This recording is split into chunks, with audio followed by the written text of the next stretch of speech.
All right, check, check, check. I am showing levels. I am showing levels. You guys, can you hear me now? Someone give me a call sign to let me know if you guys can hear me right now. Yes, no, maybe so.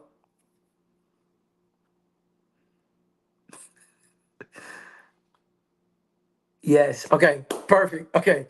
Thank you. All right. All right. All right. So dang, I gotta start all. All right. So listen, I'm not gonna go into the spiel that I give everybody when we start. But listen, thank you guys for tuning in. Let's get into it. All right. So are we ready to receive part two? All right. That's where we are. Are we ready to receive part two? You guys know we opened this up week before last.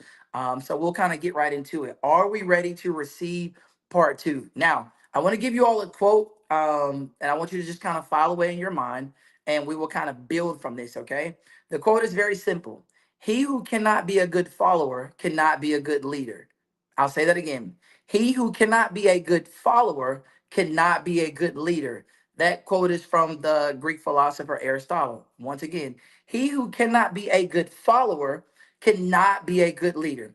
Why is that important for where we're going? Because it's imperative for you to understand promotion comes in stages, right? Elevation comes in stages, growth comes in stages. You don't just start from level one and all of a sudden you blink your eyes and wake up and you're at level 10. That's not how that happens, right? That's not how that happens. There are stages to it. And before we get to the next level, that we have to learn how to follow. What are we following? In the single life, in the single phase, in the single stage of life, what are we following? Our job is to be submitted to God, and we're following God in that level, right? So let's look at it from this perspective. Everybody who works a job, right? Everybody who works a job, we all want to be at some place or at some time you want to be promoted, right? Elevated to the next space. And we know that with promotion comes what? A good title, right? A title that people love titles. I don't know why, but people get fascinated by titles, right? No knock on you if you do. And then behind the title is an increased salary bump, right? You get an increase in salary and you get this title that comes with promotion, right? But one of the things that we don't often think about in promotion is how the mindset has to shift, right? How the mindset has to shift because you cannot get promoted and still think like an entry level employee because there's greater responsibilities that now are assigned to you, right? Like I often tell people like within our company when you get promoted like you can't kind of hang in the same group that you used to hang with before because it makes it harder for them. Like if I used to joke around and we have lunch together, we do all this when I have to, go into boss mode or when I have to go into like supervisor mode or whatever your title is, when you have to flip that switch, it's harder for them to hear you because they can't separate. You were the same person that was just joking and shooting the breeze with us on lunch, right? So your mindset has to shift when you go in, when you're being promoted. Same way in this phase that we are in this single phase, in order to transition to the next level, our mindset has to shift, right? So when you talk about being ready to receive, what are we receiving? We're receiving instructions. What instructions? God is downloading instructions in us each and every day that we've got to be ready to receive and then act on, right? Now you've been in positions where you've sat with coworkers and you listen to them get passed up for a job and you hear them come, man, I don't know why they won't promote me, man. I've been in this company for X amount of years and they know I deserve that. And you sitting back like, no, nah, no, baby. There's some things you need to work on. It's no way if they gave you the job, I would quit, right? We've all been in that position before because you know you're there with them working each and every day. So you see the deficiencies that that person might have, and you know there's no way you're ready to transition to the next level where you are a supervisor or where you are a boss of some group. Like, you know that, right? Imagine us being in this phase of the single life, right? Imagine us being here and we're talking about, man, I'm so ready to be married. Oh, I'm ready for my husband. Oh, I'm ready for my wife. I'm ready. I'm ready for that. Oh, I'm ready. And and God is sitting back like, how are you ready, but you don't want to work on the things that you need to work on? You ready, but you don't want to submit. You ready, but you don't want to address the areas that need to be addressed. Those things we can't, you can't level up without addressing the things that have to be addressed in level 9. You don't just get to skip those and go straight to 10, 11, 12, and 13, right? All right, so things that we have to think about. Yeah. All right. Why is it important? Let's just go right here. Why is it important for me to follow first?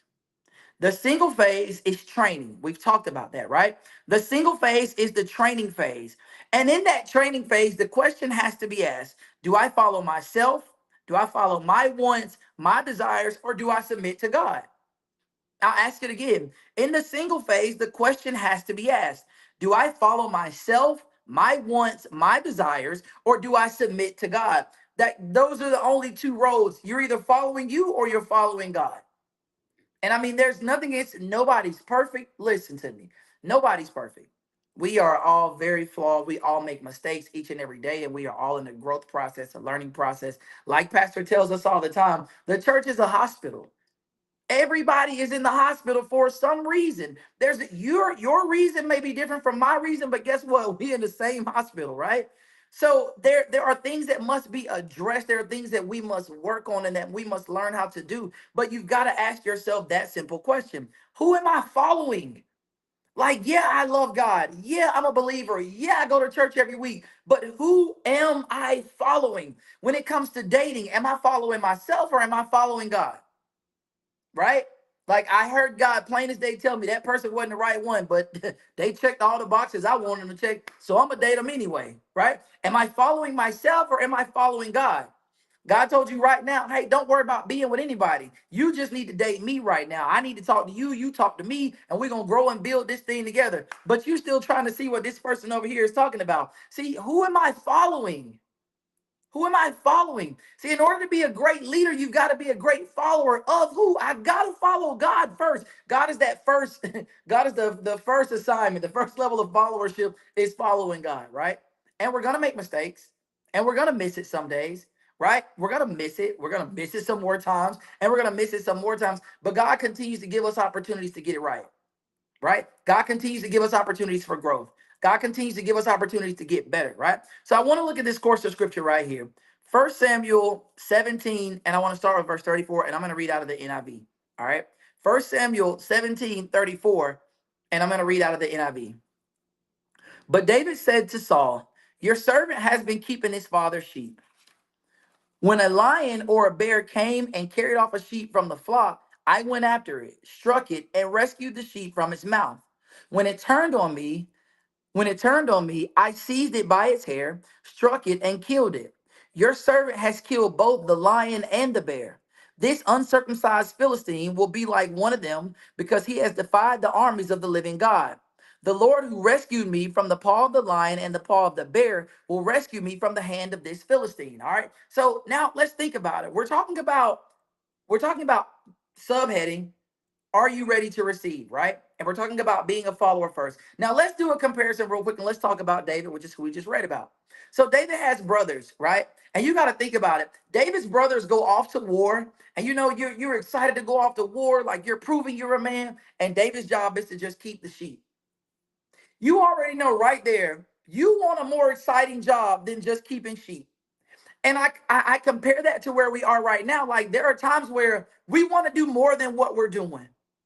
We want more responsibilities than what we have. You know, we want that significant other. Like we want that. We want to elevate to that level. But God said, hey, I just need you to focus on what you're doing right now. Just stay right where you are. David had to remain focused and just keep the sheep. That was his job, a simple job. But what we don't often recognize as in that job of keeping sheep, David was being trained for something greater. David didn't recognize it at the time that he was being trained for something greater. He was just doing his God given assignment. Much like us, in the single phase, you are being trained for something greater. You are being trained for the next level, but you can't skip it. Right? David didn't just throw the sheep out and be like, man, I'm tired of watching these sheep. I'm ready to go to war. I want to go fight like my brothers. Y'all find somebody else to do this. That wasn't David's mentality. David continued to herd and care and watch over the sheep because that was his job. Let me ask you a question, real simple. Are you doing your job? Are you doing your job? See, oftentimes we want to go do somebody else's job. Their job looks fun, but that's not your lane. Their assignment looks great, but that's not your lane. They look like they have so much responsibility. That's not your lane. That's not your lane. I think I'm ready for my significant other. Stay in your lane right now. Just stay in your lane. Stay put because your time will come. And when it comes, you are going to be ready. Why? Because you were trained. You were trained. So you got to think about it. David didn't know at the time that he was being trained for something greater. He was just doing his job. A lion came to take the sheep. David went against the lion. A bear came to take the sheep. David went against the bear. Now, when it came time to go against Goliath, what did David reflect back on? He reflected back on what he was trained to do. So if you want to skip training when you're in that marriage life, when you're in that couple phase, when you're there, if you skip training, what are you going to reflect back on? See, now we understand why the divorce rates are so high because people are skipping the training phase. So you get there, and then when you're faced with a battle, you don't have any training to reflect on. So you just say, I'm done. I'm gonna just leave this marriage. I'll go find somebody else. No, stay in your lane. David focused on his assignment until he was ready. Until he was ready. Until he was ready. You think that you're ready, but God is the ultimate timekeeper. God knows when the time is up and you're ready to go to the next level. Don't rush it. Continue to be trained. Continue to be trained. You have to think about it. We all love sports. We love to watch the football and basketball and track and field and baseball and whatever your niche is, right? We all love to watch it. What we don't ever see is how much work goes into practice. We see the result. We see the game on Sunday or we see the game on Saturday. We didn't see what they did in practice. Well, in Alabama's case, we did see what they did during the week. They ain't practiced much because that's why they came out flat. So you don't get to see what happens in the practice phase. You just see the game phase and you get excited about the game phase. God says, I need you to be excited about the practice phase. I need you to be excited about training. That's where you are right now. Single life, you are being trained. It's not my job to know for what. I'm just going to go through and continue being trained. Okay. All right. Listen, think about this. In this phase right now, like we're about to go into the winter season, right? And you know, in winter season is always the time when people want to jump in relationships and they want to be coupled up, right? They call it cuddle season. This is cuddle weather, all of that, right? Now, it's hard when you single and you sitting by yourself, you know, you date yourself, so you take yourself to dinner or whatever, and you see people out and together and they holding hands and you know you want that. Yeah, you want that. You're like, man, I wish I, had a partner to go out and do those things with. You know what I mean? You want that, right? You see people post pictures, they travel as a couple or they do couple things in the house, and you like, yeah, I want that. I wish I had that. But you are much like David. Keep up with the sheep. Do your job. Keep keeping the sheep. Keep keeping the sheep. You got to think about David's mentality. His brother's going off the war. He got to keep the sheep. And if you read the text, there's a part where his brother kind of throws shade at him about the sheep, right? Because that was just kind of a regular job. Like, yo, bro, we going to war, bro. We going to fight. You keep them little sheep. We going to fight, right? His brothers look down on him. You got to understand there will be people that try to make you feel that you how old and you still single? You how old and you not married? It's okay. I'm being trained though. I'm not going to worry about what you're talking about. I'm being trained. That right there is not my assignment. I'm going to stay in my lane. I'm going to stay in my lane. I'm going to tune you out, much like David had to do. David had to tune out so much noise and just stay focused until it was his time. And we already know how the story ends. When it was his time, my boy showed up and showed out. But again, it was because he was able to reflect back on the training that he had privately. Privately. Privately. David wasn't on social media posting like, hey, I just killed a bear. Let me let y'all know. Nah. David wasn't like, yo, I just killed a lion. Let me let y'all know. Nah, David was just doing his job. He was just doing his job. He is being trained, right? So we got to make sure we stay in our lane. But I want to say this to you. Following, right? Being a follower equals submission. Being a follower equals submission. See, the biggest thing about submission is you have to take off or put self second to submit to the leader, right? I'll give you guys a tough balance that I don't you often don't hear about this side of it, right? But being a PK, right, you have a really tough balance because my dad is my dad, my mom is my mom, right? They're my parents, right? First, before anything else, they're my parents. All right. Then there's another phase. They're my bosses at work, right? They're my bosses. Then there's another phase. They're my pastors, right? So that's the same people that I have to see in three different phases: parents, bosses, pastors, right? And you have to think about it. As a child, there are times where you want to agree with your parent. There are times where you won't. You know that. You won't agree with your parent. But I can't allow a parent, mother to son or father to son discussion affect my ability to submit to them in ministry because they're still my pastors, right? Submission is something where you have to take pride off, let go of pride, right? If I was to take this shirt off and throw it over there, I would be shirtless. That's how I have to approach, ministry and the work environment. I'm shirtless because I have to take my pride off and remain in a place of submission. And oftentimes it's hard for us to elevate to the next level because we don't want to submit, right? Pride is the kryptonite of submission. And if you can't think you're going to elevate into a marriage and you are having issues with submission, because in marriage two people can't be right at the same time. Like somebody has to lead, because if I'm trying to go this way and you trying to go this way, hey, well, right? Those two things will never come together. Somebody has to be able to submit. I've seen my mom. My mom is probably one of the most humble and gracious women that I know in life, because my mom can know that she is absolutely right about something but not beat you over the head with it. She will give you her input and allow you to fail, right? Allow you to learn from your mistakes and not come back and be like, I told you so. See, I told you that wasn't going to work. I told you should have listened to me. See, that's not submission. See, oftentimes we think we submit because we sit back and say, all right, I'm going to let you go ahead and do that. And when you fail, as soon as you come back, I'm going to throw it in your face, everything I told you. That's not submission. That's not a partnership, right? That's not growth, right? That's not. That's not. We've got to understand in this single phase, my job is to be submissive right now to who? To God. God, I'm submitted to you. As you lead, I follow. As you lead, I follow. As you call me to do, I'm going to go do.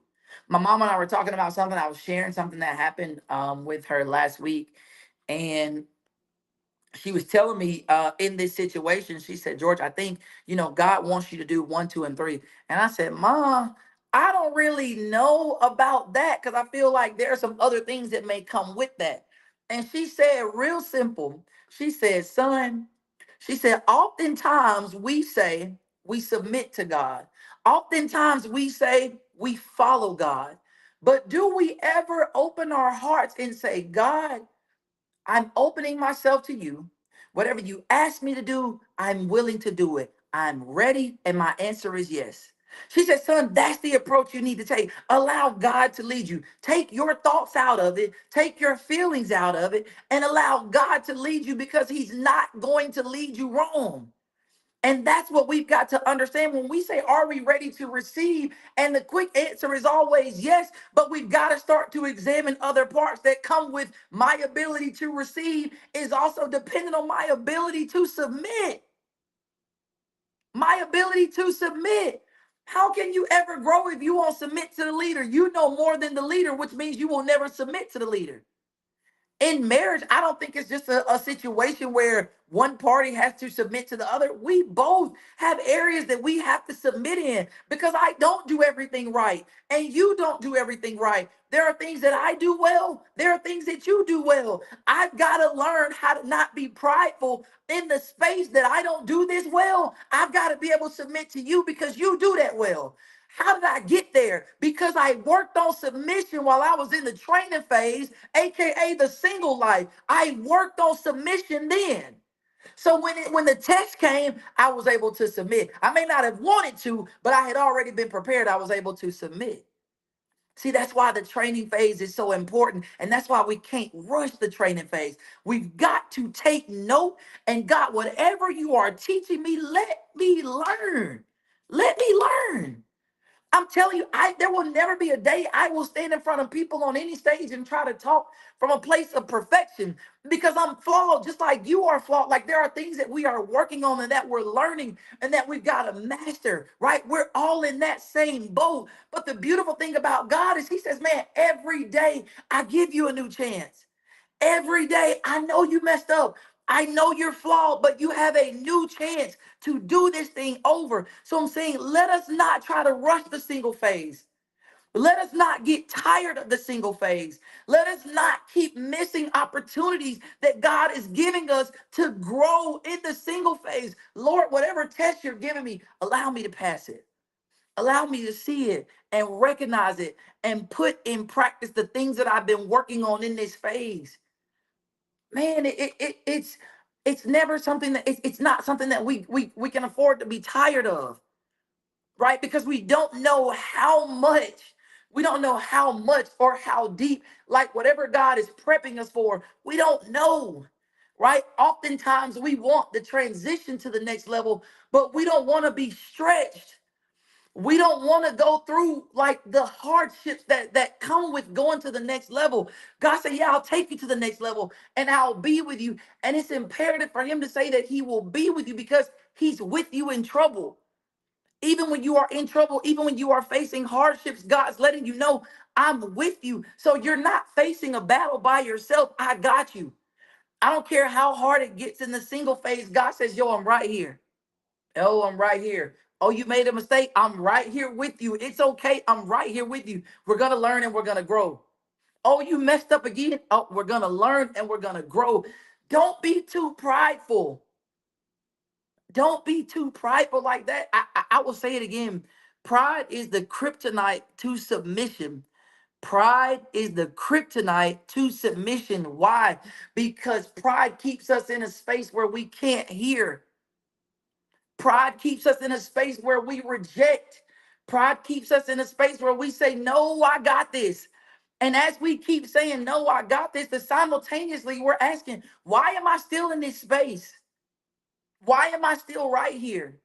Why am I still not growing? It looks like growth is happening all around me, but it's not me. So, God, what is it that I'm not doing? I don't have to go ask somebody else. That's why I'm in this phase by myself so that I can continue to talk to God. He and I are in sync. God, when I talk to you, you talk back, and that's a blessing that so many people take for granted the ability to talk to God and to be able to hear Him when He talks back to you and to receive the instruction. Bro, that's so major. Oh man, it's so man. I don't work myself up. I really let me stop because it's I don't like to be right here. I feel myself getting a little emotional. I don't want to be there. But it's imperative for us to understand that in this training phase that we are in, I'm not gonna fret about it. I'm not gonna be upset about it. I'm gonna continue to be trained. I'm gonna continue to practice. Like David, when I was reading the text, I started to think about David. And I started to think about how many days David did his job and he was aggravated. Like in my mind, like he probably was like, bro, I'm too grown for this. I'm too old for this. I'm too old to still be watching sheep. I feel like I'm better than watching sheep. I know we've all been there where we get to that place where it's like, God, why am I still here training on this right here? I know that I have so much greater. Why am I still here? That can't be our mentality. We have to shift it. Before you can ever lead publicly, you've got to be able to lead here. The mentality has to shift into a leader's mentality, right? It has to shift here. So God, I'm not upset for still being here. I'm working, and God, you're developing something in me. You're developing something in me, and I'll continue to be developed because I don't know what the road looks like past today, right? I don't know what the road looks like past right now, but God knows. So whatever I'm facing, whatever God is training me on, it's got to be beneficial to where I'm going. It has to be. So a lot of us, like I said, we look at that next phase of going into that couple phase and going into the marriage phase as something so beautiful, and it is. It is. I'm not knocking it. I'm never knocking it. It is beautiful. But before we can get there, we got to master where we are. We've got to master where we are. All right. Listen, I'm not gonna hold you guys up anymore. I appreciate you guys for tuning in with me, man, and checking out another edition of the Single Life. I hope you all have a phenomenal, phenomenal, phenomenal week. Be blessed. Hey, continue to remain submitted. Don't let pride rob you of where God's trying to take you. All right.